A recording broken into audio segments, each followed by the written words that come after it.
Ya, profe, buenas noches.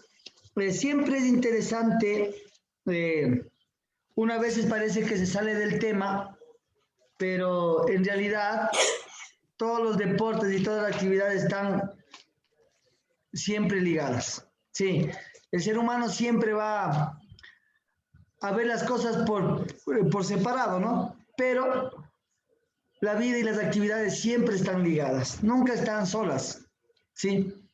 Y siempre nos va a enriquecer cada una de las actividades deportivas, ¿sí?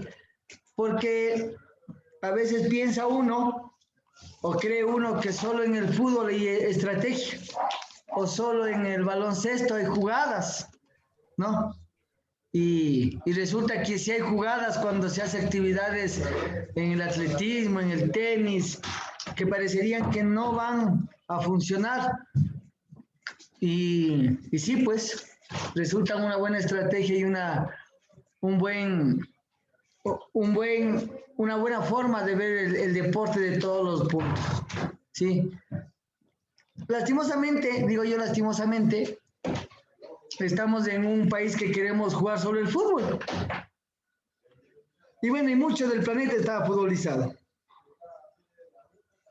Pero no nos damos cuenta que a veces tenemos mucho más deportistas en otras disciplinas y que ya están mucho más adelante que nuestros futbolistas. Eso no quiere decir que el fútbol no se debe dar. Me encanta el fútbol igual, pero sí podríamos aprovechar y más que nada, más que aprovechar, impulsar esas actividades que en muchos casos los deportistas que son campeones juveniles, mundiales, sudamericanos, campeones panamericanos, van sin zapatos a las competencias, no comen, sí, y uno no se explica cómo uno puede tener un campeón que no desayunaba o que no tiene zapatos y tener muchos jugadores que no llegan a nada y ganan miles de dólares, sí. También es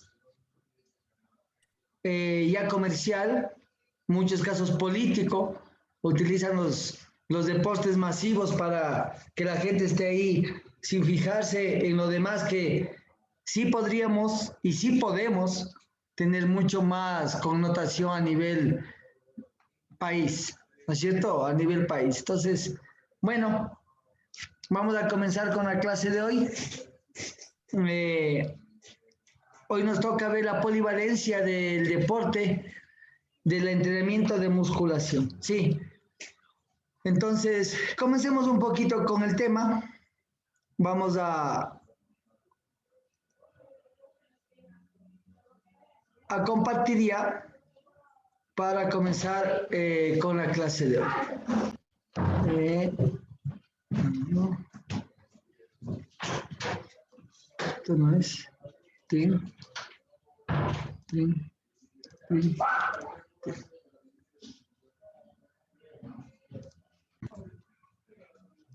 Déjenme compartir. Polivalencia. Ya, no, este no es, perdón.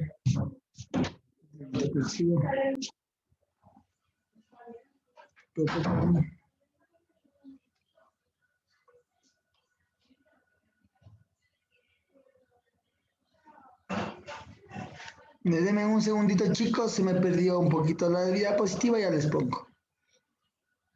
A ver, ¿cuál era?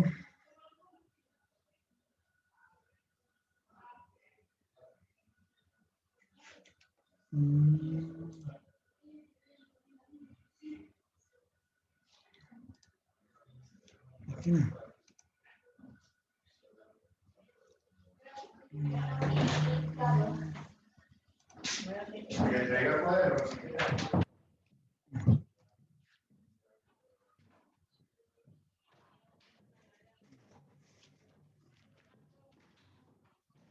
Ya, aquí no hay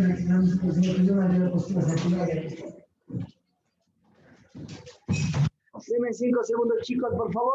Ya les pongo la diapositiva. Esta no me parece. Aquí,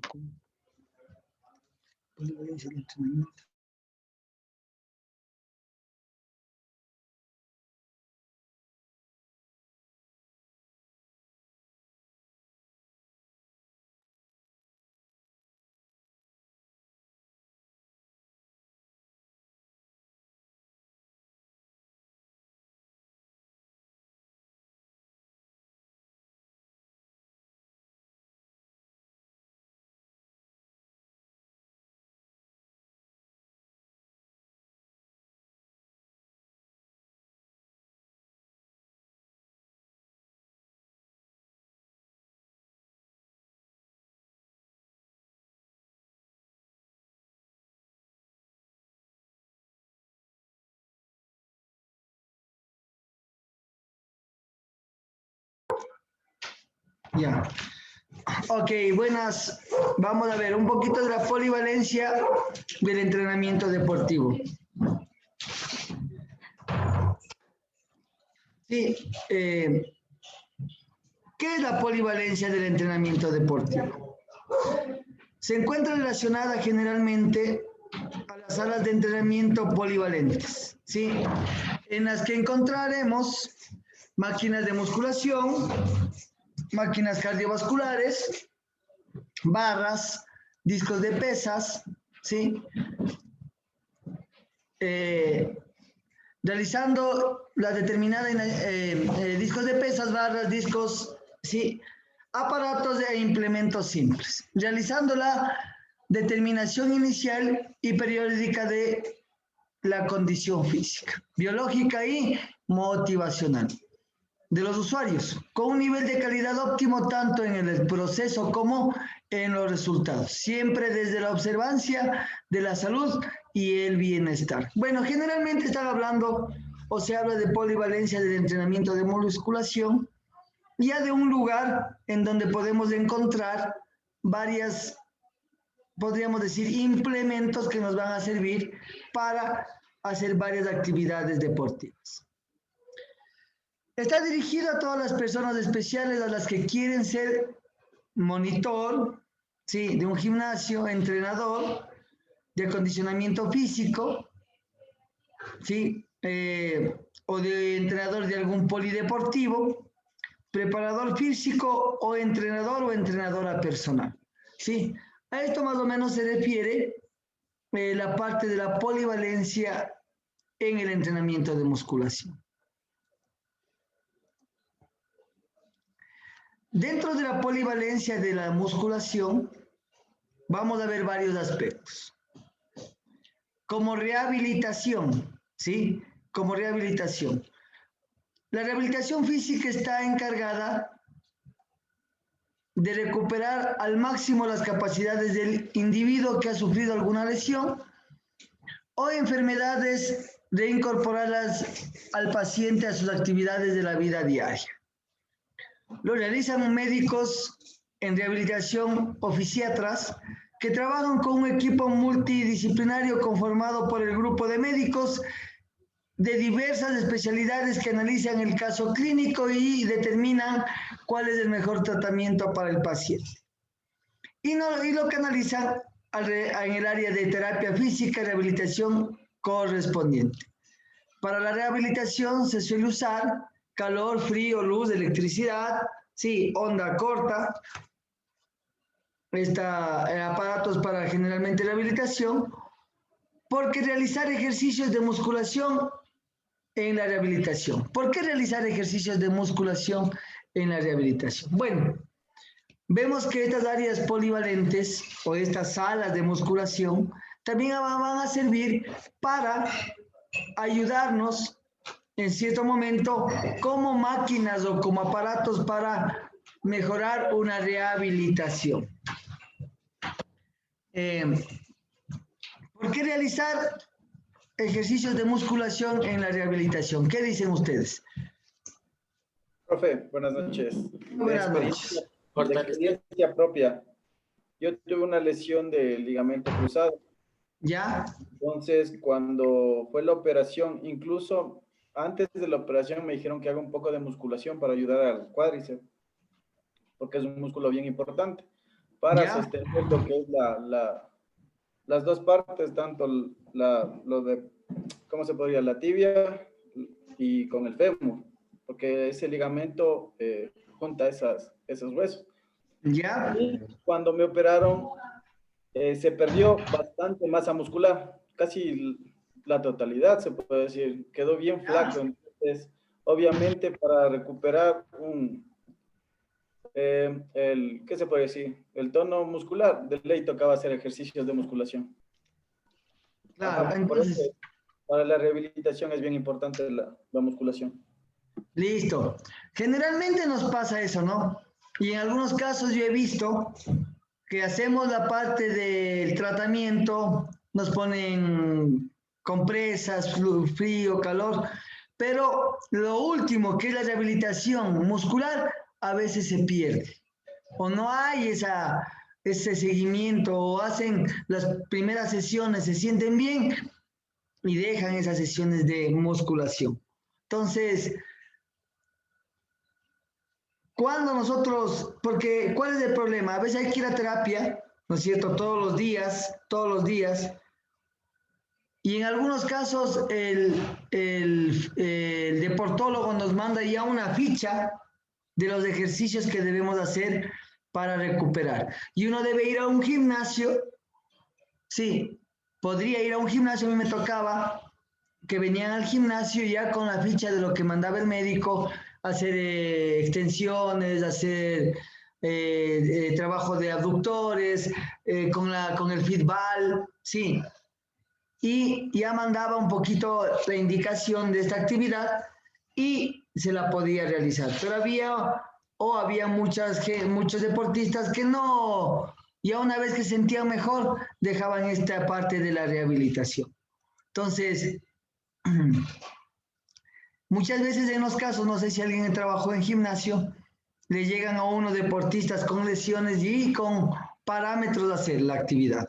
Le dicen, usted ya puede muscular, usted ya está bien de las terapias, puede ir a un gimnasio muscular y le dan una guía. ¿Sí? Y siempre va a necesitar un entrenador o un instructor en el caso de los gimnasios que tenga un poco de conocimiento sobre lo que le están llevando para la guía al deportista. Ya, entrenamiento deportivo. El entrenamiento, ahora vamos a ver la otra parte de estas salas podemos decir, multidisciplinarias, ¿no? Que lo ponemos polivalentes. Sí, salas polivalentes. Ya vemos que generalmente se lo puede utilizar mucho en la parte de la rehabilitación, las salas polivalentes. También viene la parte del entrenamiento deportivo, cuando ya las salas de musculación, sí, o las máquinas aeróbicas, las ligas, los fitball, los bosus, ya no solo sirven para la parte de fisioterapia, sino ya entran en la parte del entrenamiento deportivo. El entrenamiento deportivo es un proceso planificado y complejo que organiza cargas de trabajo progresivamente crecientes, destinadas a estimular los procesos fisiológicos de supercompensación del organismo, favoreciendo el desarrollo de las diferentes capacidades y cualidades físicas, con el objetivo de promover y consolidar el rendimiento deportivo. Ya vemos que en una buena sala de musculación, en un multifuerza como la de la concentración, ¿no es cierto?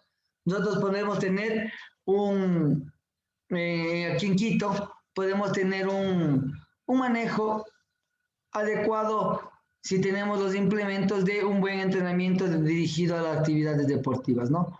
Eso ya depende de la actividad que uno haga y el tipo de entrenamiento que uno decida hacer dependiendo de la disciplina. El entrenamiento de musculación y rehabilitación. Vamos a verlo un poquito más ya detallado desde el punto de la rehabilitación. ¿Listo?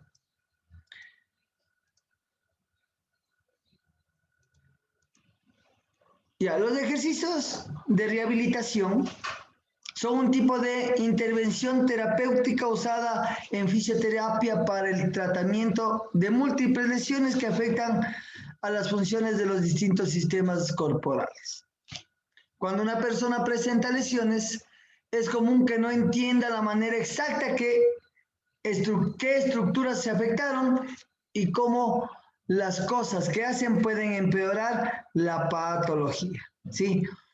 Generalmente, o antiguamente, no sé, en algunos lugares todavía se da, que una persona se tuerce el tobillo, sufre un esguince, y los familiares o el amigo le dice, te donde el sobador. Hay un fregador acá en la esquina, bueno, ándate allá. Te termina roto, en vez de haberle compuesto, le hizo 3 fisuras más. Sí. O hubo un esguince y ese esguince, en vez de primer grado, se volvió en tercer grado. Sí, entonces, puede pasar. Ese es un caso. El otro caso también muchas veces uno se lesiona y ve el compañero del equipo o va una persona del otro equipo y le comienza a manipular el tobillo como que fuera un volante, a ver si es que está bien. Sí, entonces, debido a esto, ¿no es cierto? Quiere decir que hay mucho desconocimiento, tanto de a veces del entrenador, también puede pasar, o del encargado del equipo que desconoce la fisiología del cuerpo, la anatomía, ¿sí? Y queremos solucionarlo de una forma bastante empírica. Entonces, ¿qué deberíamos hacer en ese caso? Ustedes tienen un jugador que se ha torcido el tobillo, ¿qué hicieran ustedes? Porque, por ejemplo, aunque no es malo, pero en el fútbol todo es agua. Se golpeó la cabeza, agua, se lesionó la rodilla, agua, se asustó, agua, todo es agua. Si el agua es bendita en el fútbol. ¿Qué piensan ustedes? ¿Qué deberíamos hacer en ese caso? ¿O qué haría usted? Porque no vamos a tener fisioterapista a la mano. Inmovilizarlo nada más. Para Inmovilizarlo. llevarle al profesional correspondiente. Claro, nosotros siempre, yo siempre aconsejo, ¿no? De pronto seguir un poquito de, ¿cuántos de ustedes saben hacer eh, cuando alguien se rompe la clavícula o se zafa, hacer el cabestrillo? ¿Cuántos de ustedes? ¿O cómo se hace un cabestrillo? Con una venda, profe. Con una venda, ¿seguros? Con una tela también puede hacerse de esquina a esquina. Y se le puede correr. Nosotros necesitaríamos por lo menos 1 metro y medio de una tela triangular. Sí, para doblarla en dos, hacer un nudo en la punta para que toque el codo y luego vendarle sobre el cuello. O sea, sujetarle sobre el cuello. Si usted no sabe hacer un cabestrillo, imagínese una rotura de clavícula de algún jugador en cualquier deporte. Entonces, el entrenador sí debería, de alguna manera, seguir ciertos parámetros de primeros auxilios. ¿Cómo hacer una venda? ¿Cómo vendar una herida? Se le rompió la pierna. ¿Qué hago ahí? O se cortó. Con los pupos le bajaron la pierna y el muchacho está con una herida grande. ¿Qué hago? ¿Qué debo tener en un botiquín? ¿No es cierto? Todos estos aspectos nos dan muchas veces el desconocimiento que puede generar una lesión. El desconocimiento que puede generar una lesión y qué yo puedo hacer para que esa actividad no se dé. ¿Qué debo tener en mi maleta aparte de los chalecos, del spray para el dolor? Sí, ¿qué tipo de desinfectante debería tener si se sufre un corte, una rotura de cabeza, vendas? Sí, para hacer un cabestrillo, de pronto tener cartón para inmovilizar una pierna que tranquilamente en el fútbol o en el básquet se puede dar como una rotura de tobillo. Sí, entonces todo eso nos puede afectar el momento de que nosotros no sepamos qué tan grave es. ¿Por qué? ¿Cómo saber si el tobillo se rompió o no se rompió? ¿Cómo no saber si se fisuró o no se fisuró? ¿Y qué hacer en ese momento? Muchas veces le movemos el tobillo en forma circular. ¿Se debe mover el tobillo en forma circular? No, nada de eso. No. ¿Qué deberíamos hacer? ¿Qué harían ustedes? Inmovilizarles. Inmovilizarles, ¿no es cierto? Entonces, todas estas cosas que nosotros vamos viendo, siempre debemos tratar de tener, deberíamos tener hielo para en esos casos si hay un gran golpe, una inflamación, y obviamente a veces no lo tenemos, o el 80% de las veces no lo tenemos, ¿sí? Bueno. Profe, puede ser un rice también en ese momento. Sí, o sea, lo que nosotros tenemos que tratar es de tener un botiquín pequeño, pero funcional. Por ejemplo, yo puedo tener, ¿qué utilizo cuando hay un sangrado?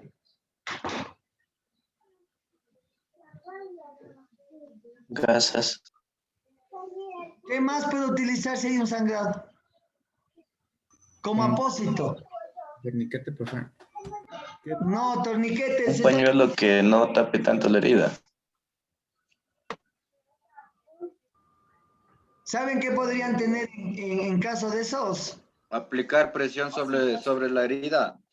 Aplicar presión sobre la herida, pero necesitamos un apósito, ¿no es cierto? Algo que nos ayude a mantener la sangre ahí presionada y que vaya de pronto coagulando si hay un corte grave. Una toalla sanitaria. Una toalla sanitaria. Aunque parezca extraño, una toalla sanitaria es un buen apósito en problemas de nosotros tener alguna lesión grave en donde haya cortes. Sí, entonces yo debo tener... la sangre. También. Listo. Entonces, miren, chicos, se ha ido dando de que hay mucho problema, ¿no? Con esta parte del desconocimiento que pueden afectar una lesión. Entonces, siempre estar atentos a eso, no usar lo más común que se hacía anteriormente y tener ciertas, no nos cuesta nada tener unos dos paquetitos de toalla sanitaria, de pronto alcohol yodado o sablón, tener un analgésico para los golpes, tener vendas, una tela para hacer un cabestrillo si de pronto se lesiona, ¿sí? Como parte de los primeros auxilios antes de que el médico, fisioterapista o lo que sea llegue a atender al jugador si es que no tenemos algo de eso. Si estamos en un equipo que tiene eso, pues no tendríamos problema. La fisioterapia es un área de salud que tiene como objetivo principal el movimiento corporal. Ojo. Por lo tanto, también incluye entre su estudio las alteraciones de los movimientos y todas sus implicaciones en la funcionalidad del individuo. Sí, la fisioterapia no solo estudia las lesiones, sino el movimiento corporal. ¿Cómo se logra la rehabilitación? ¿Qué es la rehabilitación? Vamos a ver. Es un proceso continuo destinado a la evaluación, tratamiento y recuperación funcional de las capacidades alternadas, producto de enfermedades o lesiones generalmente traumáticas. Este incluye un equipo multidisciplinar que, aunque tiene objetivos distintos, siempre tendrá una meta final. Sí, siempre hay el deportólogo, el fisioterapista, es un conjunto de personas que van a ayudar a mejorar esta lesión, pero todos van con ese fin, de mejorar o recuperar una lesión. ¿Cómo se logra la rehabilitación? Para la rehabilitación se necesita que los profesionales tengan conocimientos amplios referentes a los sistemas corporales y todas aquellas alteraciones que pueden afectar a los mismos. Sí, hay veces que uno se tuerce un dedo, se golpea el dedo en el básquet, se písale con el pie ya, písale duro para que se recupere. Si en el mejor de los casos de pronto sí le sirve. En el peor de los casos, tuvo fisurado, le pisó el dedo y le rompió. ¿Listo? Entonces, siempre que nosotros tengamos ya un golpe muy severo, no inventarnos, no somos fisioterapistas, tratar de hacerlo más fácil, inmovilizar y llevarle rápido donde un médico tratante. Profe, una pregunta, Dígame. y en el caso de la educación, ¿qué es lo óptimo? Porque a nosotros nos restringen muchas cosas. O sea, por ejemplo, nosotros no podemos tener nada de pastillas, de antibióticos, tipo de cosas negativo, porque pueden ser alérgicos y ellos no lo conocen, etcétera, ¿no? O sea, hay muchas variables donde pueden haber problemas. Por eso nosotros, la orden en realidad, o sea, dentro de las autoridades de mi escuela, yo voy a hablar de mi escuela, porque no sé si sea a todo a nivel nacional. En mi escuela es inmovilizarlo y protegerlo al individuo porque nadie se le acerque, porque eso más, los mirones a veces hacen más daño.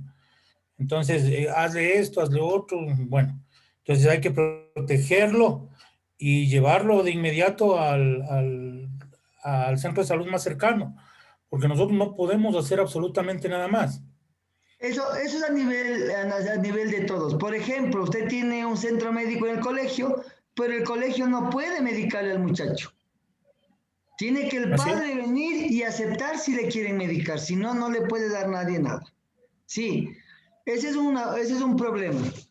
El otro problema es que usted no le puede manipular al niño. Si el niño se cayó de cabeza, tiene que ponerle, si tiene un collarín le pondrá, y si no sabe utilizar el collarín, le pondrá en un lugar resguardado que le dé el aire y llamar al 911. Así es. Yo le comento una vez, un muchacho se cae en un colegio que yo daba clase. Y me asusto, pues, ¿no? Porque parecía que se estaba infartando. Entonces yo le tomo el pulso y le sentía bien el pulso.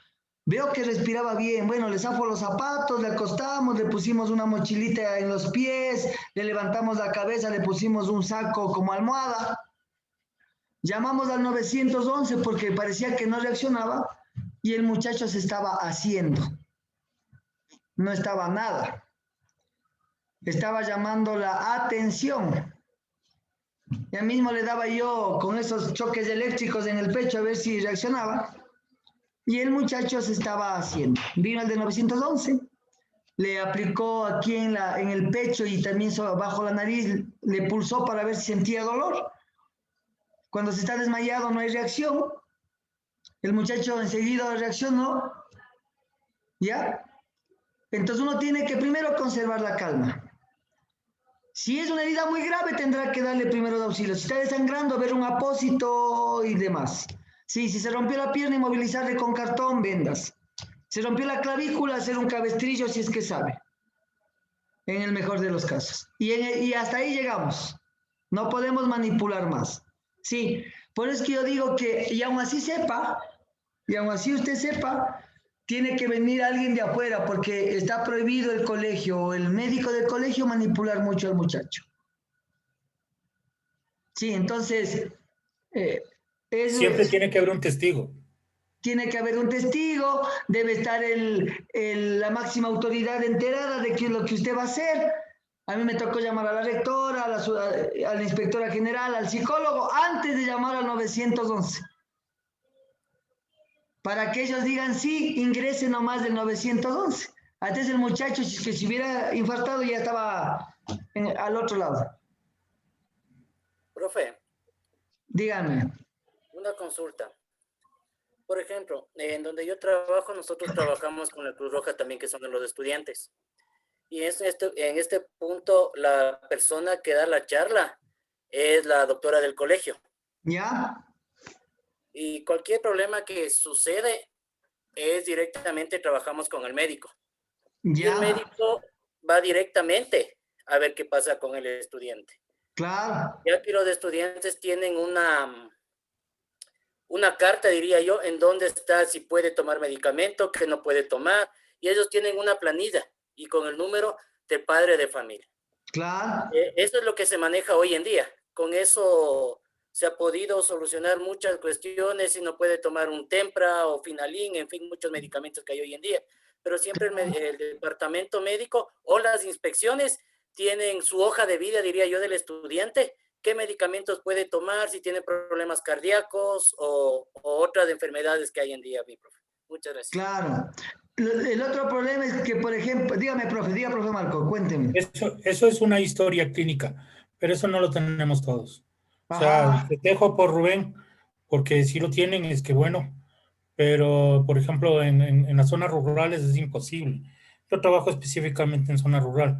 Entonces a nosotros nos toca es... Te aconsejo que sí hagan eso ustedes, porque eso les va a salvar full a ustedes. A ustedes es que no como tenemos docentes, médico. porque puede llegar a un sumario administrativo por negligencia del docente. Es que no tenemos médico. Bueno, ¿Cómo tengan podemos? esto y exigirles a los padres de familia. O que conste que ustedes pidieron a los padres de familia, con eso les ayuda también a ustedes. Eso en el principio de año se hace siempre, ¿sí? En el cual ellos cogen y dan la información. Ahora, como tenemos el centro médico del Ministerio de Salud arriba, como por decirte más o menos a un kilómetro más o menos, Entonces se les llama a la policía y la policía los traslada inmediatamente. O a los bomberos que tenemos ahora, recién nos pusieron bomberos, con ellos se traslada. Pero caso contrario, nosotros no podemos tocarlos. Entonces yo lo festejo mucho, pero por ejemplo, las historias clínicas, yo les solicité, porque incluso yo quería sacarles carnets con el tipo de sangre, ¿sí? Carnets estudiantiles, con tipo de sangre y con la enfermedad grave que tal vez él tenga, ¿sí? O que tenga alguna situación, algún problema de salud. Entonces, con esa nota ahí, en la parte del reverso, pero no quisieron gastar ni $1. Entonces, ese es un grave problema porque eso le podía haber salvado la vida a cualquiera, ¿no? O le puede salvar la vida a cualquiera. Poner que es diabético, por ejemplo, yo en mi caso. Claro. O que es alérgico a la penicilina. Sí. Claro, correcto. Entonces, esa historia clínica lo realiza un médico. Ellos, ustedes, en ciertas instituciones la tienen a la Cruz Roja, tienen su propio departamento médico, tienen sus cosas. O sea, muy bien, yo los festejo. Pero con una base de 260 alumnos, casi 300 alumnos, a duras penas, ni inspector general no tenemos, solamente tenemos rector. No nos quieren dar más autoridades. ¿Cómo vamos a solicitar un centro médico o alguna cosa así? Claro, es complicado porque imagínese, yo estuve alguna vez en una escuela pequeñita que daba bailoterapia y el médico de cabecera era un odontólogo. Y él ayudaba en lo que podía porque sabía de medicina, pero él estaba en otra especialidad. Sí, y cuando había algún problema de que los muchachos se desmayaban, me llamaba a mí, profe, ¿qué será que le está pasando? Lo que le llevábamos era a la enfermería, le dábamos agua de manzanilla hasta que a ver si se recuperaba y llevábamos al 911 a ver si no era algo grave. Porque no nos podemos inventar los profes de educación física, o sea, no podemos ser todólogos. Sí podemos tener parámetros, sí. Eso más, si es una niña, usted no le puede cargar, no le puede tocar, porque de pronto le denuncian por acoso, o que mientras estaba enferma le tocó. O sea, hoy hay una restricción bastante complicada, no digo que esté mal o esté bien, pero es complicada porque las acciones del profesor y del entrenador son cada vez más limitantes. Y así usted pudiese salvarle una vida, si le salva bien y si no le salva de pronto tiene un problema legal gravísimo. Entonces, y no es cuestión del profesor ni de los padres de familia, es cuestión del gobierno que así tengan 2 estudiantes o tengan 1000, de lo que necesita, pues. ¿No es cierto? Debería estar lo básico. O sea, porque no es por números, no somos un número, somos personas. Y una vida o 100 valen igual. Sí, entonces, pero bueno, es lo que tenemos que vivir los profes. Y generalmente al profe de educación física le toman más en cuenta que si el muchacho le duele la cabeza, porque saben que el profesor de educación física o el entrenador algo sabe del cuerpo humano. Los demás, los de matemáticas sociales, dicen, yo no sé nada, yo no puedo ayudar en nada. Entonces, por eso yo digo, ¿qué tomar en cuenta para nosotros poder de alguna manera ayudar sin perjudicarnos tampoco? Sí. Si ya veo que es algo grave, pues no me invento el agua tibia y trato de ayudarles de una manera correcta.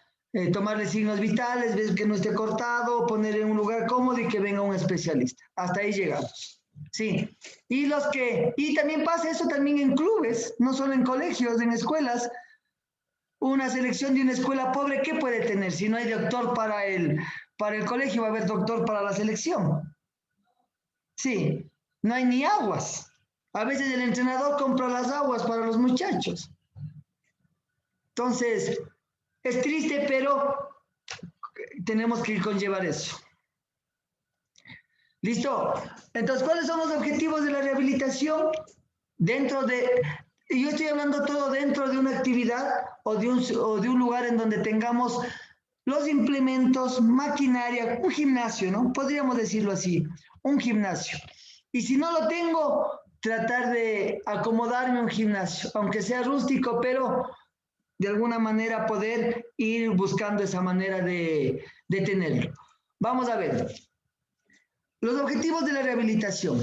Alivio del dolor, disminuir aquellos factores que incrementen la inflamación, tener hielos, ¿no es cierto? Compresas, diclofenaco, spray, algo que puede, si por lo menos se cayó de brazo y está con el brazo hinchado, ponerle diclofenaco o alguna actividad que le pase el dolor, ¿no? Devolver el movimiento articular, ya sea de rodillas, cadera, tobillo o alguna otra articulación. Aumentar la fuerza muscular, mejorar la coordinación, propiocepción, equilibrio y la estabilidad. Trabajar la resistencia cardiovascular, regular el tono muscular, mejorar el control motor, disminuir las limitaciones y devolver las funciones alteradas, o sea, o perdidas. Entonces, mire, la rehabilitación tiene no solo funciones médicas, sino también muchas funciones deportivas, ¿no? Ahora vamos a mencionar los tipos de ejercicios usados en fisioterapia para la rehabilitación en distintos sistemas corporales. ¿Por qué les voy a dar esto? Porque no todos tenemos la capacidad de tener a alguien que nos ayude. Yo soy el todo del colegio, yo soy el entrenador para todo. Y voy a buscar y vamos a ver un poco de ejercicios que podamos nosotros utilizar. Si mi muchacho se hizo un esguince y ya está mejor, tendré que hacerle rehabilitación, ¿no es cierto? Entonces me voy a aprender uno que otro ejercicio que no es muy difícil de hacerlo, para ya ayudarle a que recupere esa movilidad y esa fuerza articular. Y no dejarle solo con el hielo y al siguiente semana juega y otra vez se torce el tobillo. O pasa torciéndose el tobillo. Eso me pasó a mí. Y alguna vez de muchacho me esguincé el tobillo, me llevaron donde un fregador, como les dije, me fregó. Bueno, no sé si me hizo mal o bien, pero me resolvió el problema en ese momento. Y pasaron años en donde me doblaba el tobillo caminando. Pisaba mal, pum, me doblaba el tobillo. Pisaba mal, pam, me doblaba el tobillo. Claro, no hice rehabilitación. No sé si me puso bien el tobillo, no sé, ¿no? No pisaba bien, bro. No, pisando bien, con unas piedras más pequeñas que como un grano de arroz. Me desestabilizaba el tobillo y me doblaba. Entonces, y pasé mucho ese problema de mi tobillo. Tipos de ejercicios de rehabilitación. Vamos a ver. Dentro de esto tenemos la movilizaciones activas y pasivas, ¿sí? Dentro de la rehabilitación tenemos movimientos activos y pasivos. Ejercicios con contracciones isométricas, excéntricas y concéntricas. Sí, igual que en el deporte utilizamos este tipo de contracciones para la rehabilitación. Ejercicios pliométricos. Sí sabemos, ¿no? Que son los ejercicios pliométricos. Tenemos ejercicios propiocepción y equilibrio. Sí sabemos cuáles son los ejercicios de propiocepción, ¿no es cierto? ¿Sí o no? Sí deben conocer. Profe Parreño Milton, ejercicios de propiocepción, ¿sí? ¿Sí los utilizamos? ¿Sí los conocemos? ¿No? No, ya, entonces, vamos a hablar un poquito de eso también. Ejercicios de velocidad, que también los podemos utilizar en la rehabilitación. Ejercicios de fortalecimiento muscular. Ejercicios de resistencia cardiovascular. Ejercicios de bombeo. Ejercicios de flexibilidad. ¿Listo?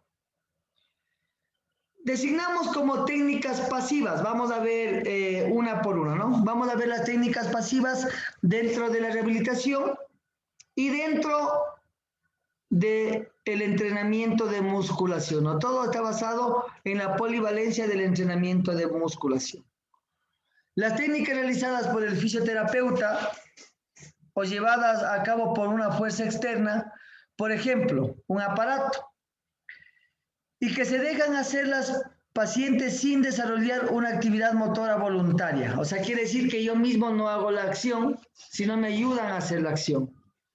Según la fuerza exterior aplicada, distinguimos movilización positiva asistida cuando la realiza el fisioterapeuta de forma manual o bien por medios mecánicos.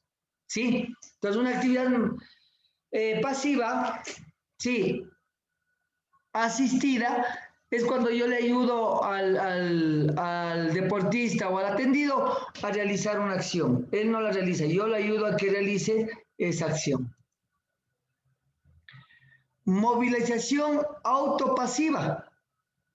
Cuando es el propio paciente el que realiza de modo manual o mediante polea. O sea, yo mismo me ayudo a hacer la acción. Sí, yo mismo me ayudo a hacer la acción. Esa sería una movilización autopasiva. Cuando se realiza por aparatos o máquinas electromagnéticas. También esas maquinitas en donde me ponen esos pequeños adhesivos y el músculo genera contracciones. Sí. La movilización pasiva asistida puede ser analíticas o globales. En el primer caso, la movilización tiene a dirigirse a una sola articulación. Las analíticas quiere decir un solo miembro, ¿no es cierto?, del cuerpo. Me ayudan a mover solo el brazo o la rodilla. Y mientras que la movilización global va dirigida a diferentes articulaciones. Cuando yo sufro un accidente de automóvil, no puedo caminar. Y me ayudan a levantarme y a ponerme en esas dos paralelas para yo poder caminar. Esa ya es una movilización global. ¿Listo? Aquí tenemos un poquito de unas imágenes, ¿sí? En donde hacemos una actividad asistida. ¿Listo? Tenemos también las habilidades. Vamos a ver un poquito. ¿Para qué? ¿Con qué ganamos con este tipo de movilidades? Controlar la amplitud del movimiento, la velocidad, la fuerza, la duración técnicas y la calidad del movimiento articular. Por tratamiento pasivo entendemos las técnicas que se realizan sin necesidad del movimiento voluntario del paciente o del entrenado o del deportista. En el tratamiento activo se suele realizar ejercicios o maniobras que implican la participación del paciente, que es el que realiza el movimiento. Aquí tenemos una en donde tenemos una actividad pasiva asistida y una autopasiva, cuando yo me ayudo a generar el movimiento articular y muscular. ¿Listo? Esto desde la parte de vista de la rehabilitación. Ya. El ejercicio o ejercicios con contracciones isométricas, excéntricas y concéntricas. Ya sabemos cuáles son los tipos de contracciones musculares que existen. Por ejemplo, la isométrica, si hay problemas de columna, de lumbares, si ha habido algún tipo de lumbalgias, ya estamos en el periodo de fortalecimiento, podemos hacer este tipo de ejercicios en donde tendríamos un movimiento isométrico, ¿sí? O sea, que no hay movimiento, mejor es, podríamos decirlo, nos quedamos en una posición estática, ¿no? Luego tenemos las isométricas, las excéntricas, cuando se lleva el peso hacia adentro, ¿no es cierto? Y las excéntricas, concéntricas y excéntricas, en este caso, ella está trabajando un trabajo excéntrico para, ¿qué músculo? La chica que está de rodillas. Está trabajando un ejercicio excéntrico para ¿qué tipo de músculo? Y que generalmente lo funcionamos mucho en ¿qué deportes? En el fútbol, en el atletismo. En el básquet, en el fútbol, en el atletismo, ¿no es cierto? Se trabaja mucho este ejercicio excéntrico. Listo. Había otro tipo de contracción muscular. ¿Quién me hace acuerdo? Isquiotibiales. Ausotónica. Ausotónica. ¿Y qué quería decir eso? Era mixto cuando se trabajaba con ligas. Ya, ¿y qué tipo de contracciones? Sería concéntrica y excéntrica, pero hay una presión constante. Y también isométrica, ¿no? Es la unión de las tres. Isométrica, excéntricas y concéntricas, ¿no? Entonces, que generalmente no la tenemos muy presente, pero ya de hoy en día ustedes van a saber cómo utilizarla y están más claros que nunca. También en la fisioterapia vamos a ver que utilizamos mucho las actividades de pliometría o ejercicios pliométricos. Se trata de un tipo de entrenamiento en el que se combina la fuerza con movimientos rápidos y ágiles, ¿sí? Se basa principalmente en la ejecución de saltos, lanzamientos, por lo que los músculos trabajan de forma muy explosiva. Ejemplos de ejercicios pliométricos para corredores. Mire, aquí encontré un poquito para corredores. Listo, ya no tanto fútbol ni tanto básquet. Saltos de cuchillas, squat jumps, le llaman en inglés. Saltos de abdomen, tuck jumps. Saltos de caja frontal, box jumps. Flexiones pliométricas con palmada, clapping jumps. Saltos de rana o burpees. Y aquí está una imagen. ¿La gente que hace atletismo utiliza bastante estos ejercicios o no están usualmente acostumbrados a hacer esos ejercicios?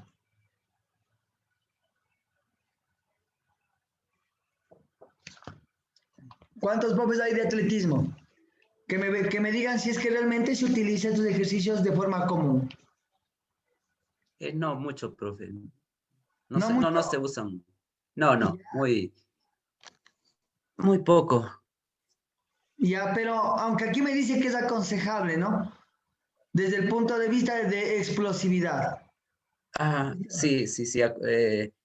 A lo mejor como cuando empieza una preparación general, ahí puede incluir Esos ejercicios. Ese tipo de ejercicios, sí. Ajá, y de ahí, pues ya después cuando está ya en una preparación específica o cerca de una de una competencia. Etapa competitiva ya no. Ya se dedica más a la técnica en sí del atletismo. Claro, exacto, más a la técnica. O sea, lo que se trabaja mucho es viene el calentamiento general normalmente, ¿no? Pero de ahí viene un calentamiento, la parte específica, y en la parte específica se trabaja ya todos los movimientos, toda la técnica, y de ahí viene se desarrolla, porque la parte específica se divide en dos, ¿no? En ejercicios netamente relacionados con la técnica, y de ahí viene ya la parte 2, que es ya desarrollar la planificación, lo que estuvo, la parte 2 sería de la planificación, solo de lo específico, ¿no? Del trabajo netamente específico. O sea, ya dirigido, mejor dicho, al tipo de competencia que voy a hacer. Exacto, sí, depende, sí, de muchas cosas, ¿no? Sobre todo la competencia, la distancia en la que va a competir, si va a un sudamericano de cross, a un mundial de cross, a un nacional de cross, o sea, es un entrenamiento. Si va a correr en pista es otro, o sea, y si va a cross country, no sé qué más que hay, claro. O sea, ver el terreno, los tiempos que voy a hacer, si hay cuestas, si es totalmente plano, todo eso.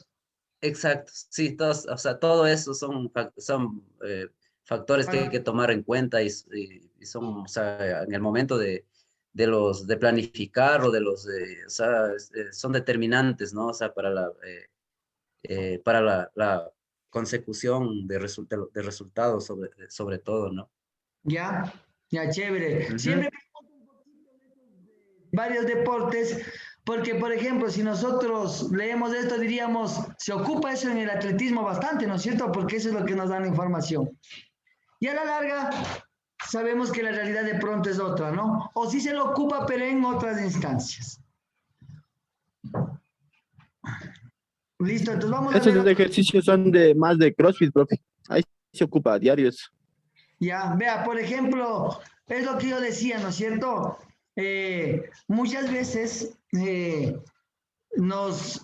por eso yo decía, no es lo mismo ver un video, no es lo mismo sacar una información y otra es la realidad verdadera del deporte, ¿sí o no? Nos hablan de correr, pero se ocupa más en CrossFit, o sea, en otras actividades que están más relacionadas a ese tipo de ejercicios de fuerza explosiva. Bueno, ¿cuántos tipos de pliometría hay? Generalmente se describen 3 tipos de tensión muscular: concéntrica, excéntrica y isométrica. ¿Sí? Mire, dentro de eso también está la pliometría, ¿no? Dentro de las actividades de saltos está la isométrica, la concéntrica y la excéntrica. Bueno, la concéntrica y excéntrica ya sabemos que son los saltos a un cajón, ¿no es cierto? Se genera el acortamiento y el alargamiento del músculo. ¿Y cómo se hará, pues, de la parte isométrica en la pliometría? ¿Qué dicen ustedes? Porque nosotros oímos pliometría y lo vamos siempre a relacionar con saltos, ¿no es cierto? Todos saltos. Pero me dicen que hay una actividad isométrica también en la pliometría. ¿Cómo trabajarían eso?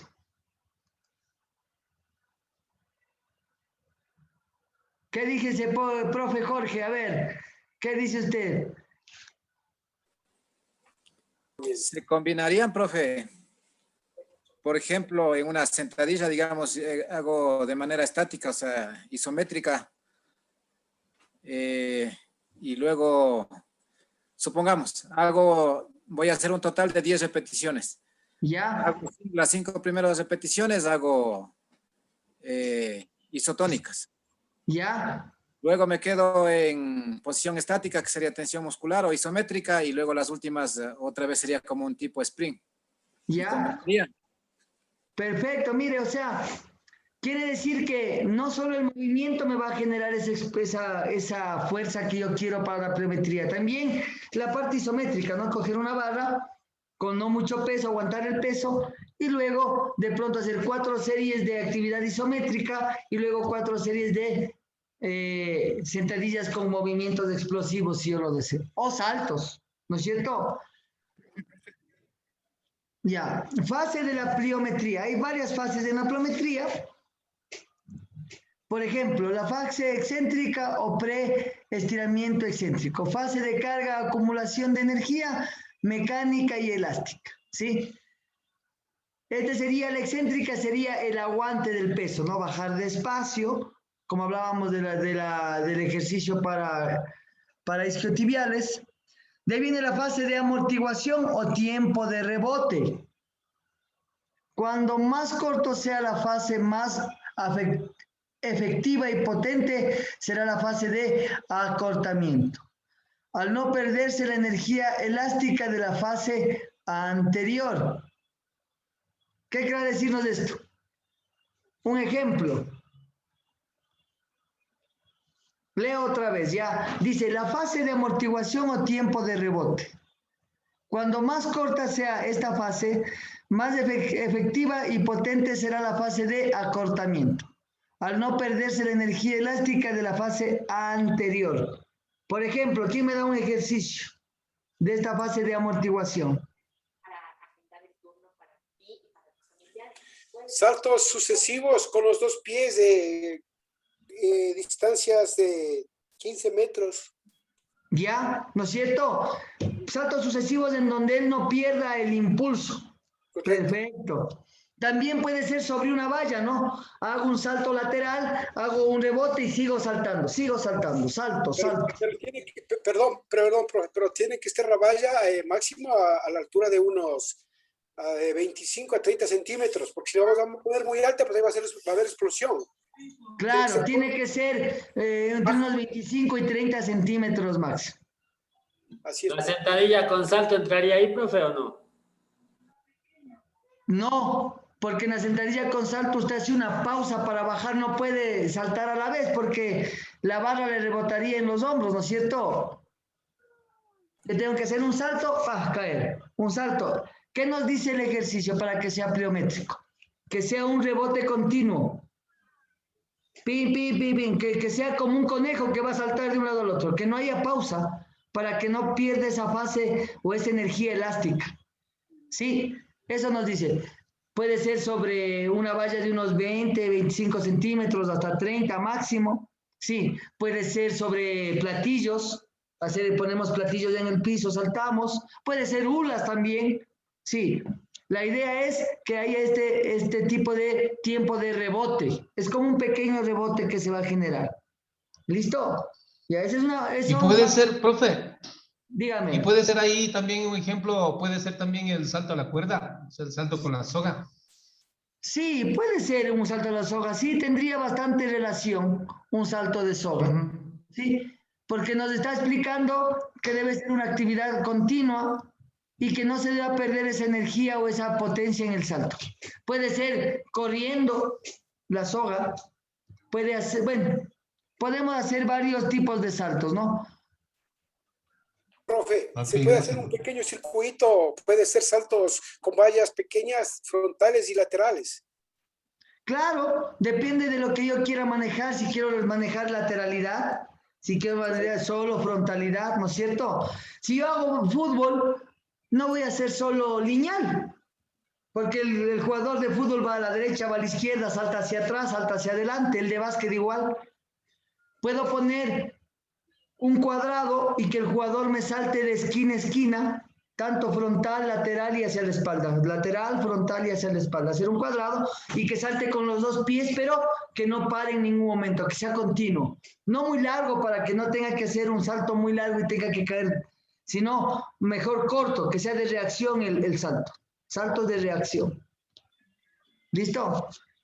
Ahora, no sé si para un atleta sea tan beneficioso saltar de forma lateral o sea mejor saltar solo hacia adelante, que es de la forma en que se hace la carrera. Usted, profe Jorge, ¿qué nos puede ayudar desde esa parte? O también se puede trabajar la lateralidad, no importa. Sí, no hay problema, pero el éxito de este ejercicio para que surte efecto es de menos a más. No podemos nosotros hacer un circuito de 1 hora de saltos, ¿no? Es de menos a más. Y conforme va avanzando la flexibilidad y la fuerza, se va incrementando de acuerdo a la tabla que tenga establecida para entrenar. Claro. Sí, y sí es aconsejable porque no solamente si es que va a ser lateral, no es que para un atleta tiene que ser solo frontal, porque en el momento que está haciendo lateral usted está cogiendo fuerza de los isquiotibiales, ¿sí? Claro. Impulso. Entonces todo es complemento dentro del atletismo. Ya, bueno, sabemos que el atletismo es el padre y la madre de los deportes, ¿no? Eso sí sabemos todos. Sí, que yo quiero hacer coordinación con mis muchachos de básquet. Sí, pero el atletismo es la base. Para bracear, para correr, para coordinar, el atletismo es la base.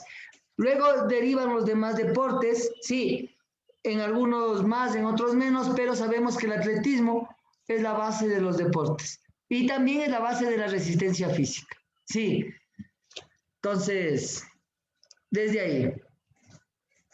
¿Listo? Vamos a ver aquí, como me decía el profe Jorge, vamos a ver aquí hay unas pequeñas imágenes de cómo se hacen estas actividades pliométricas, no solo saltando con los pies, también en plancha y otras actividades en donde generamos este tipo de saltos pliométricos para generar esa explosión y ese tipo de rebote que es característico en esto, ¿no? No es un salto y una pausa, porque trabajaríamos, como dice el profe, fuerza explosiva. Salto, me paro. Salto, no, este es continuo, no muy, como dicen, no de una altura muy excesiva, sino más que sea un rebote continuo del ejercicio. ¿Listo? Aquí vamos a ver unos parámetros que he sacado yo de algunos lugares para tener un rango de saltos, ¿no es cierto? Como dice el profe, no puedo hacer 2 horas de saltos, porque me dijeron que es bueno saltar, voy a hacerle saltar toda la hora. No, vamos a ver rangos que son parámetros que se han dado en estudios y que los podemos ir variando dependiendo de nuestra circunstancia, Siempre debe comenzar con un calentamiento inicial general y específico del deporte, de un tiempo aproximado de 10 a 20 minutos. Yo siempre digo, si hago 20 minutos, 10 general, 10 específico. Sí, siempre guiarle a mi deportista o al muchacho a un deporte. Recuerden que siempre debemos hacer actividades predeportivas. Sí, si voy a hacer en el colegio correr, saltar y lanzar para trabajar la primera parte que se da en los colegios, ¿no es cierto?, como capacidades físicas, debo ir guiando a un deporte. Sí, para que haya un poco más de control y técnica también. Sí, podemos saltar como quiera, pero siempre los deportes nos tenemos guías de movimientos en forma correcta. ¿Qué más dice aquí? Dígame. Profe, sí se lo realiza. Por ejemplo, cuando usted está haciendo un calentamiento general, ¿no? Estamos alrededor del patio del colegio.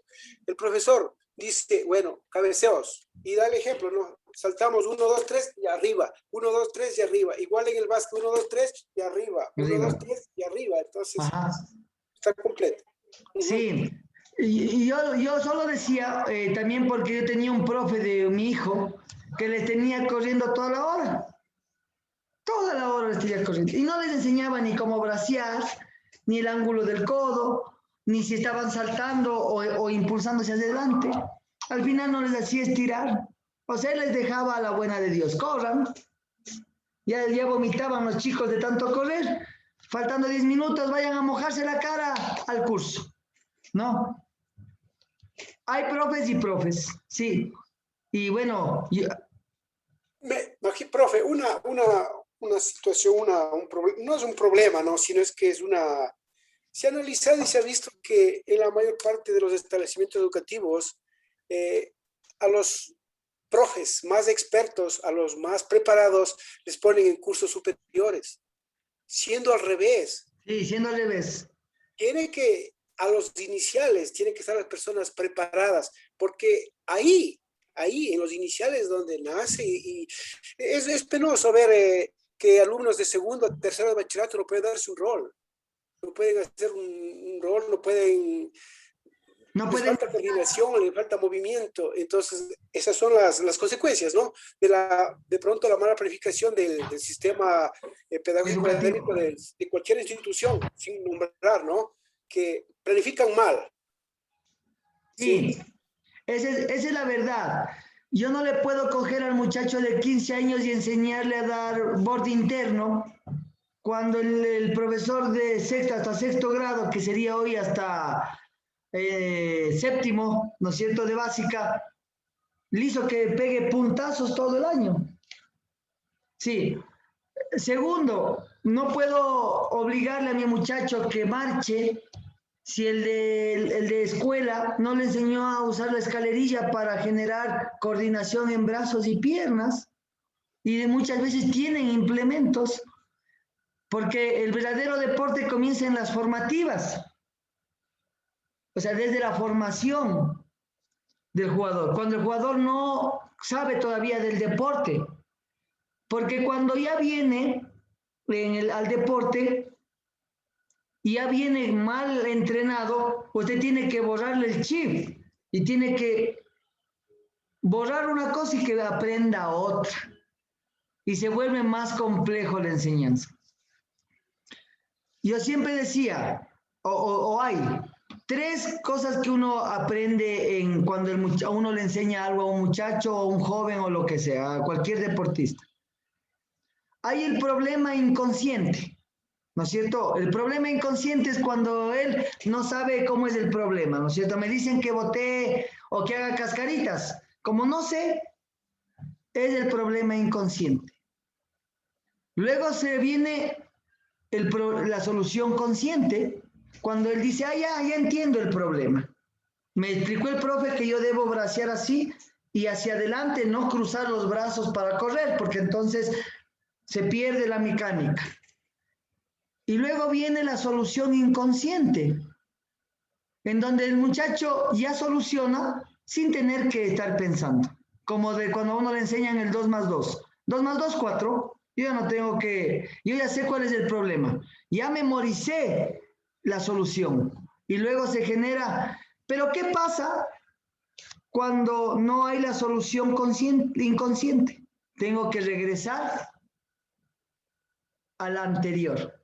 Y cuando no hay el problema consciente, o sea, el problema consciente, tengo que regresar al problema inconsciente. Recién a explicarle por qué él no puede hacer eso.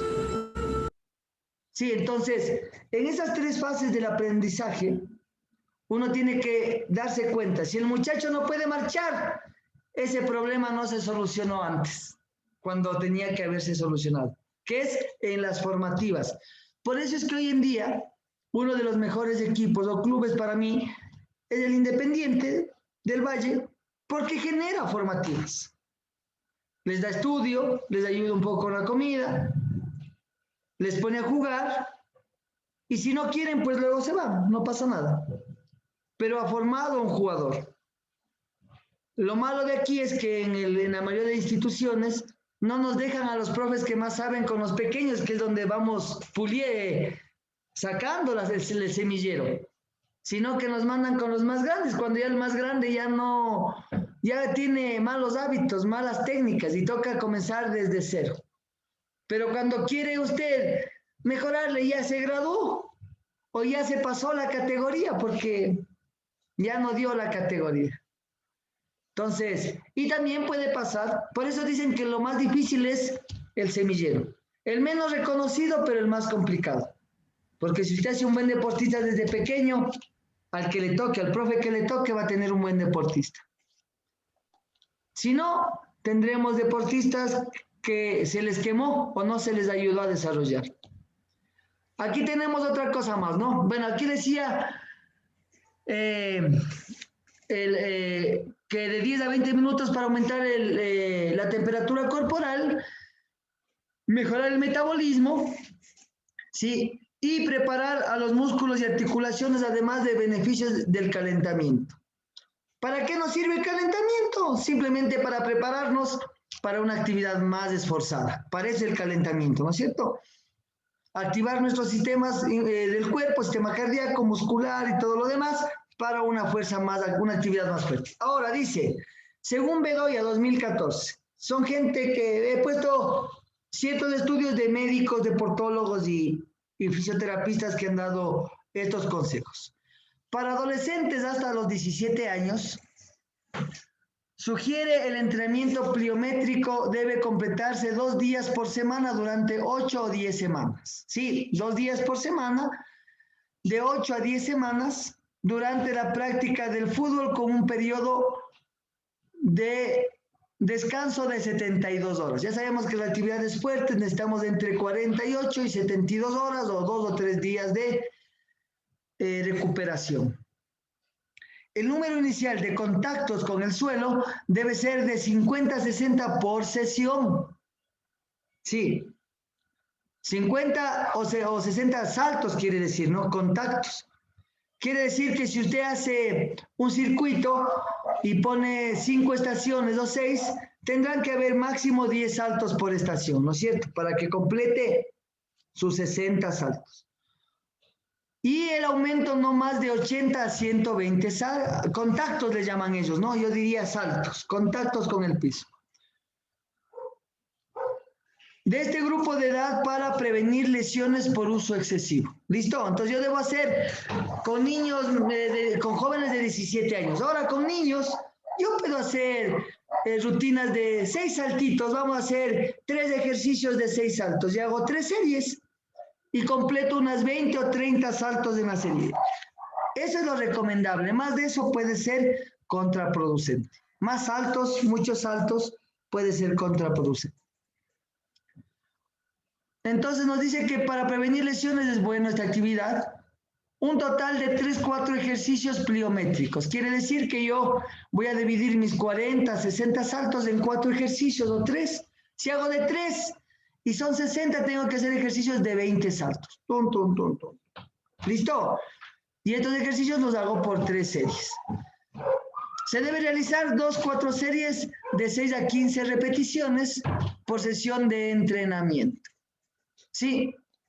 También puedo hacer 4 de estos 3 tipos o 4 de ejercicios, hacer 4 series. Cojo, qué sé yo, voy a saltar conos, voy a saltar la cuerda y voy a saltar vallas. ¿No es cierto? Ya tengo 3 ejercicios. De estos 3 ejercicios hago 3 series cada uno. Y de estas 3 series, máximo de 6 a 15 repeticiones. Entonces usted va sumando que no pasen de 120 saltos en ese tipo de circuitito que hemos hecho para la actividad pliométrica. Y en cambio, nos dice también una asociación guiada a este tipo de actividades pliométricas, se debe realizar 1 o 2 veces por semana, lo que nos dice ahí, ¿no? Igual que en el otro, 1 o 2 por semana, con días de descanso entre una sesión y otra, en una fase de 60 a 80 contactos del pie y luego de 6 semanas de entrenamiento de 80 a 120 contactos. Y en atletas experimentados, más de 150 contactos por sesión. Ya, los más de 150 saltos deberían hacer ya la gente que hace deporte como un futbolista profesional. Hacer un circuito en donde al total podamos jugar entre 150 y hasta 180 saltos. ¿Listo? Ahí ya tenemos más o menos una idea de cuántos saltos se podría dar y es lo aconsejable. Tomen en cuenta que no somos todos por igual, sí, y no porque nos dan 150 saltos o 180, a todo el mundo 180. Veremos la morfología del muchacho, si está gordito, si es delgado, si es atlético, si es ágil, para irle dando la cantidad de saltos necesarios para el ejercicio. Beneficios de la pliometría. Un beneficio importante de este método de entrenamiento neuromuscular es el de estabilizar los núcleos articulares. ¿Listo? La pliometría es una modalidad de entrenamiento seguro y eficaz para mejorar la función de los músculos de las extremidades inferiores y el desempeño funcional de los individuos sanos. También hay la pliometría en planchas, ¿sí? Pero aquí lo está tomando de una forma general. Se redujeron en aproximadamente 50%, por lo tanto, las lesiones, ¿no? Se redujeron en aproximadamente un 50%. Es efectivo en la preparación de lesiones, ligamentos de rodillas. Sí, un 50%, pero bueno, siempre está mitad, ¿no? No siempre va a haber esa mejora. Hay que tener cuidado también con los saltos. Contraindicaciones. Si un individuo posee una vida sedentaria, mala condición física, debilidad muscular, dolores articulares, hiperlaxitud ligamentosa, hiperlaxitud. ¿Saben qué es de hiperlaxitud ligamentosa? Una persona lexus, una persona muy flexible, una persona que sin hacer nada se pone el brazo por acá, la pierna por acá. No es muy aconsejable hacer la pliometría. Sí, no es muy aconsejable. Eso dicen los estudios, ¿no? Que si es muy laxus, es muy flexible, no es tan aconsejable la pliometría.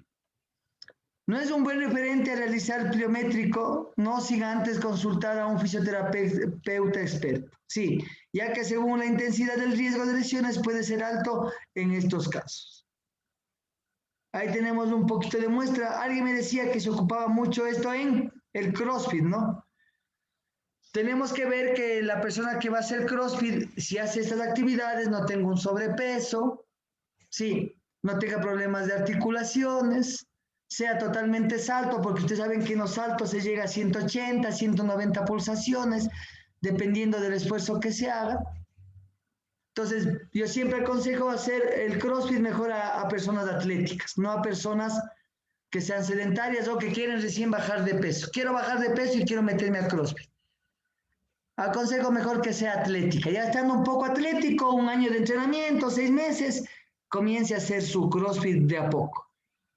Si es nueva, mejor haga actividades más tranquilas que le ayuden a ir mejorando su capacidad física y su capacidad motora, muscular, todo lo que tenga que ver eso.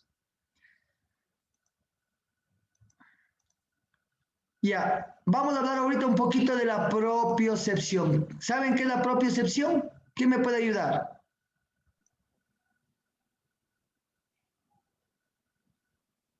Si quieren pueden leer. Miren, la propiocepción es la capacidad que tiene nuestro cerebro de saber la posición exacta de todas las partes de nuestro cuerpo en cada momento. Eso es la propiocepción. Dicho de otra manera, a nuestro cerebro le llegan diferentes órdenes desde las articulaciones y los músculos de la posición exacta de los mismos. Sí, o sea, cuando el cuerpo está de alguna forma, el cuerpo ya recibe esa información para darle estabilidad. Es increíble, ¿no? Esa es la propiocepción y no sé qué tanto se utiliza. Y yo, les soy sincero, utilizaba muy poco, pero después de seguirlo estudiando voy a utilizar más estas actividades. Vamos a ver de qué se trata. ¿Alguien, antes de seguir, alguien utiliza estos ejercicios de propiocepción con bastante regularidad? Profe, esto se utiliza bastante con el Bosu. Al momento que se puede ser que esté subido en el Bosu en un pie y cuando le comienza a dar empujones, entonces es para cuando tiene esa resistencia, el estímulo del cerebro está directamente al pie, al Bosu. Y al momento que tiene otro estímulo, al empujar el hombro, entonces tiene que hacer las dos cosas a la vez. Entonces, eso sería ejercicio de propiocepción. Perfecto, pero ya, eso sería un ejemplo. Ahora la pregunta es, ¿lo están utilizando ustedes? ¿Lo utilizan? Porque hay que tener el Bosu también, ¿no es cierto?, para poder hacer eso. O sea, el implemento es lo que falta, profe. Ya, no es cierto, solo eso falta, ya, pero lo importante es que ya tenemos localizado la actividad. Bueno, vamos a ver aquí, sigamos viendo un poquito. La propiocepción se suele trabajar a través de ejercicios de coordinación y equilibrio sobre superficies inestables. En este caso, como nos decía el profe, el Bosu. Al principio de los ejercicios deben ser de baja dificultad para ir adquiriendo mayor destreza e ir aumentando su complicación. Los ejercicios propioceptivos ayudan a mejorar la fuerza, coordinación, equilibrio y estabilidad. Con ellos mejorará el tiempo de la reacción ante determinadas situaciones, como por ejemplo, permitir recuperar la postura correcta tras tropezar de una manera inesperada. Sí. ¿Qué nos ayuda a esta actividad de propiocepción? Generalmente en momentos de inestabilidad. Cuando en el fútbol a mí me empujan y escapo a perder el balón, pero logro recuperar. ¿Sí? Mire. Profe. Mire, dígame. Sí, profe, yo he visto también estos ejercicios de propiocepción en lo que es la rehabilitación de lesiones tanto de rodilla, para ayudarles en el equilibrio y todo eso, porque igual yo pasé en eso y me trabajaron con estos ejercicios. Correcto, ¿por qué? Porque al momento de haber inestabilidad, el cerebro concentra la fuerza en el músculo estabilizador y también ayuda a fortalecer ligamentos, tendones y generalmente tanto en rodillas como en tobillos. Mira, aquí hay un ejercicio de propiocepción. No necesitamos el Bosu y si lo tenemos el Bosu mejor, pero aquí tenemos un ejercicio de propiocepción, en donde él va a hacer movimientos de equilibrio y movimientos de fuerza para su pierna, ¿sí? Y parece que el hombre debe ser de pronto nadador, ¿sí? Y nos va a ayudar mucho a esta parte de la propiocepción. Quiere decir que el cerebro sepa en qué parte y en qué lugar está todo su cuerpo y pueda lograr estabilizar. Eso es lo que queremos. Profe, Dígame. profe, una pregunta. ¿Lo recomendable está al inicio del entrenamiento o al final? ¿O dentro de la parte principal? Dentro de la parte principal. Porque la parte de estabilidad del ejercicio usted la realiza en el juego ¿cuándo? Se hace fútbol cuando le empujan, cuando está luchando el balón, ¿no es cierto? En el básquet, cuando yo voy a filtrar y me desequilibran. En el taekwondo, cuando voy a patear y me han dado un golpe y yo tengo que estabilizarme. En el atletismo, cuando he pisado mal y tengo que lograr, no, evito caerme para seguir realizando la actividad. Entonces, esta actividad debería ser parte de la parte específica de la parte física, ¿no? Porque usted estaría ahí trabajando fuerza de los miembros, fuerza máxima en un miembro, aguantar todo el peso. Estaría trabajando con balón sobre el bozo, cabeceando, haciendo el gesto técnico del cabezazo, ¿no es cierto? Entonces, tendríamos que trabajarlo no al inicio ni al final, sino dentro de la preparación, porque usted lo que quiere que el hombre gane es equilibrio, fuerza, estabilidad, coordinación, que son capacidades físicas y necesarias dentro de la técnica del deporte. Sí. Profe. Muchas gracias. No es como algo... Profe. Dígame. Dígame, profe. ¿Cómo está? Sí, profe, gracias. Y yo consideraría importante en los ejercicios de propiocepción trabajar en el área de la rehabilitación. Hay personas que sufren crisis vertiginosas. Hay vértigos como el vértigo paroxístico posicional benigno, hay otro vértigo que se llama síndrome de Meniere. Son vértigos que cada crisis vertiginosa a uno le hace perder un poco el equilibrio porque le afecta el oído interno. Entonces, es un nivel más o menos. Existe un desbalance en el oído interno. Después de cada crisis vertiginosa, uno queda medio zumbado, medio oído, el equilibrio lo pierde. Entonces, yo le vería indicado estos ejercicios trabajar con personas así, porque he visto personas así que andan como de lado a lado por problemas del oído. Le veo indicado ahí, habría que profundizar un poco en esto, bueno, y trabajar con personas así. Ajá. Ya, a eso me iba yo. Vamos a ver ahora sobre la propiocepción, vamos a ver otra partecita que es interesante. ¿De qué se compone el sistema propioceptivo? ¿No es cierto? Hablamos de propiocepción, pero ¿qué es el sistema propioceptivo? Son receptores nerviosos. Se encuentran en nuestros músculos, articulaciones, ligamentos, tendones y huesos. ¿Sí? Esos receptores propioceptivos son el uso muscular, los órganos tendinosos de Golgi, los receptores de la piel, los receptores sinestéticos articulares. Dentro del sistema propioceptivo funciona como algo parecido a los acelerómetros de los teléfonos móviles. Acelerómetros creo que son, bueno, no conozco bien los teléfonos móviles, pero son esos sistemas que le ayudan a procesar mejor la información.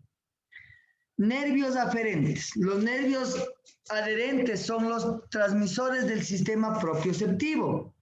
Son los encargados de transmitir toda esta información recogida por los receptores propioceptivos y enviarlas al sistema nervioso central, o sea, hacia el cerebro. Sí, toda la información de los sentidos se va hacia el cerebro para generar esta activación de la propiocepción. El sistema nervioso central se produce toda esta información recibida, es el ordenador central, o sea, el cerebro es el ordenador central del sistema propioceptivo. Desde allí se enviarán las órdenes necesarias a las mismas u otras articulaciones y o músculos para producir la reacción deseada. ¿Sí? Sistema propioceptivo. Es el sistema mediante el cual el cerebro recibe la información sobre la posición y el movimiento de las partes del cuerpo entre sí y en relación a su base de soporte. Sí, o sea, el cuerpo recibe la información de una posición y detecta cuál es el soporte para generar el equilibrio. Sí. Ejecución de la acción pedida o deseada sin descomponer en sus movimientos simples. Sí, cuando un patinador está girando en esas carreras de velocidad y giran los pies de una manera extraña para mantener el equilibrio, eso es propiocepción, porque el cerebro detecta el equilibrio de los pies para no perder la movilidad. Beneficio del trabajo de propiocepción. ¿Cuál es el beneficio? Primero, disminuye el riesgo de lesiones ante tropiezos y torceduras. Sí, yo diría que el trabajo de propiocepción no se lo debería de hacer ya cuando se lesionó el jugador, sino de forma de anticipo a esa lesión, de prevención. Y mejora la coordinación intramuscular y intermuscular. Intramuscular en el mismo músculo y intermuscular en relación a los demás grupos musculares que generen la acción. Esto significa que el músculo tiene mayor calidad del movimiento y óptima coordinación a la hora de activarse. Ahí tenemos, esto lo hago hacer yo mucho en el baloncesto a mis muchachos. Esto de poner la pelotita allí y sostenerse en el balón medicinal. Sí, este ejercicio me gusta a mí mucho para fortalecer tanto a los chiquititos, no les hago con el balón en los pies, sí, y les hago que solo se mantengan en la posición de manos, y a los grandes sí les hago un poco más complicado. Este ejercicio también, mire, en donde hacemos una sentadilla con el fitball, sí, y generamos por el rodamiento del balón un poco de inestabilidad, pero generamos la cantidad de energía y que el cuerpo se estabilice en ese medio inestable. El equilibrio es un factor ligado al sistema nervioso central que evoluciona con la edad. Quiere decir que yo el equilibrio lo puedo ir cada vez mejorando más. ¿Listo? No se nace con equilibrio. Por eso el niño va mejorando al caminar, cogiéndose de la mesa, de la silla, de la almohadita, hasta poder caminar, y nosotros podemos ir perfeccionando eso cada vez más. Se produce a través de una respuesta motora compleja en el cual la propiocepción es un factor determinante. Este puede ser dinámico durante el movimiento o estático, mantener una postura, ¿sí? Mire, aquí tenemos un dibujito, sí, en donde hacemos, por ejemplo, tijeras con esta maderita y esta base redonda, o en el bosu, mire, genera, en el básquet, está dando lanzamientos con el pie, recibiendo el balón, y en el fútbol está haciendo un pase de borde interno.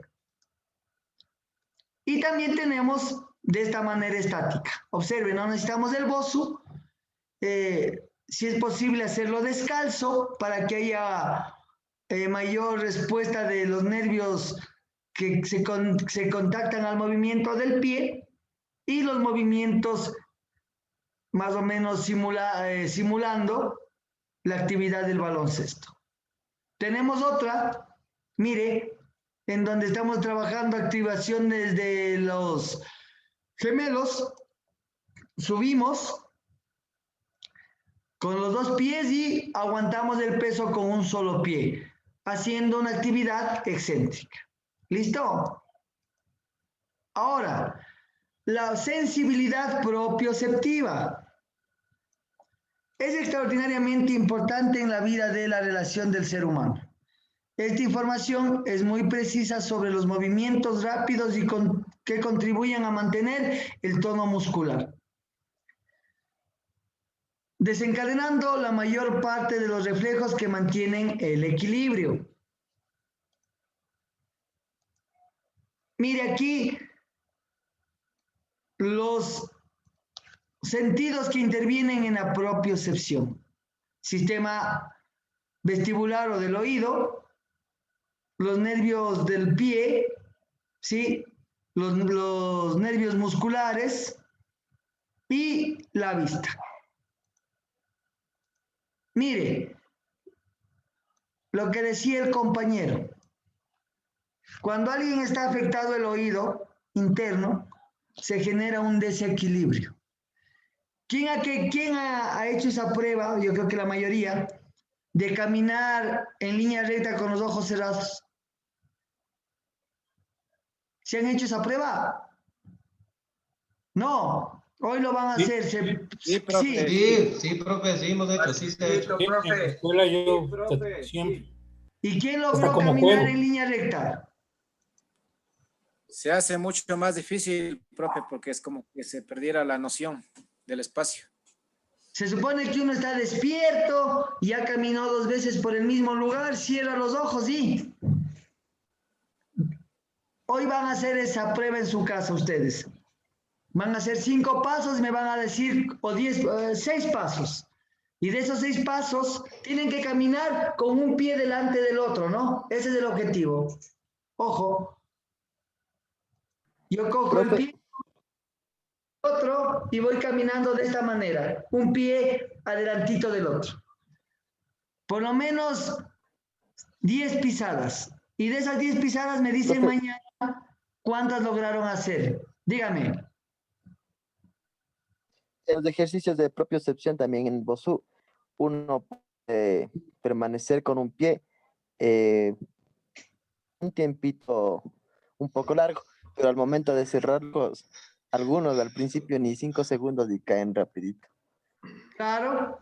O usted va a tomarse el pie derecho, como cuando hace un ejercicio de flexibilidad para el cuádriceps, se pone la punta del pie hacia atrás, se apoya en algún lugar con un solo pie y luego quita la manito y cierra los ojos. Y va a ver si es que se puede mantener en un pie. Y me dice cuántos segundos. Hagan esa prueba para mañana. Y también me dicen cuántos pasos lograron dar. Imagínense, solo el 10% de la vista está en relación de la propiocepción y ya no podemos caminar en línea recta. Si se pierde el 20% del oído, o tenemos problemas, como decía el compañero, del oído interno, que nos da generalmente vértigos, ¿cómo podemos caminar? Ahí viene la respuesta del profe, hay que trabajar, sea que tenga problemas de oído interno o no, trabajos de propiocepción, ¿sí o no?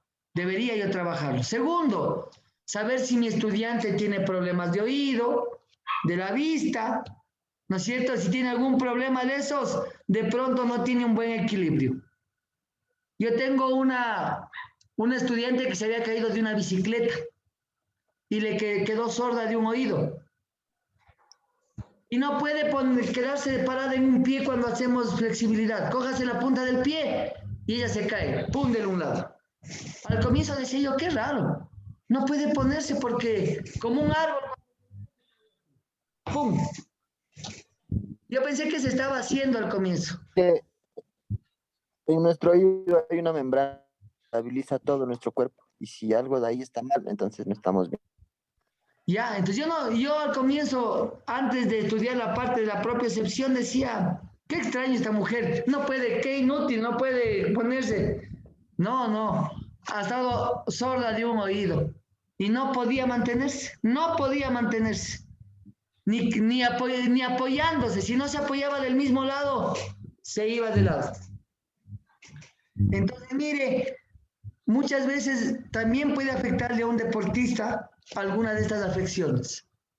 Que no tenga una buena vista, que tenga dañado alguna parte del oído interno. Sí.